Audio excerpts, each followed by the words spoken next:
আসসালামু আলাইকুম, welcome to learn with Ferdousi. আজকে আমরা লেকচার 3 শিখব অ্যানুয়াল ভ্যালু অফ প্রপার্টি বলতে কি বোঝায়।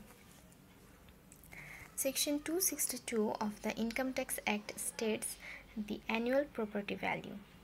The annual value of a property for tax purpose is determined as the higher of অর্থাৎ সম্পত্তির বার্ষিক মূল্যের ক্ষেত্রে দুটি মূল্য থাকে, তার মধ্যে যেটা বেশি সেটাকে আমরা বার্ষিক মূল্য হিসেবে গণ্য করি।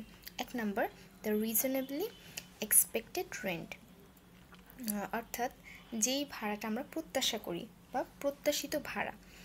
এই প্রত্যাশিত ভাড়াটা কেমন?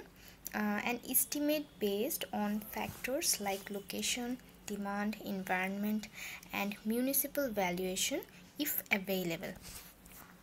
অর্থাৎ সম্পত্তিটি যেই জায়গার উপরে রয়েছে সেই জায়গার উপর নির্ভর করে এর ভাড়া কিংবা পরিবেশ, অথবা যদি পৌর মূল্য নির্ধারিত হয়ে থাকে সেক্ষেত্রে এই সব কিছুর উপর ভিত্তি করে সম্পত্তির একটি প্রত্যাশিত ভাড়া হয়ে থাকে।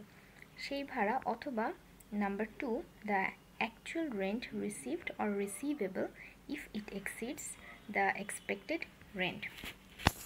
অর্থাৎ সম্পত্তি হতে আমাদের প্রত্যাশিত ভাড়া অথবা সম্পত্তির থেকে যে অ্যাকচুয়াল রেন্ট মানে প্রকৃত ভাড়া পাওয়া যায়, এই দুটির মধ্যে যেই ভাড়া মূল্য বেশি সেটাকে আমরা সম্পত্তির বার্ষিক মূল্য বা অ্যানুয়াল ভ্যালু হিসেবে গণ্য করতে পারি।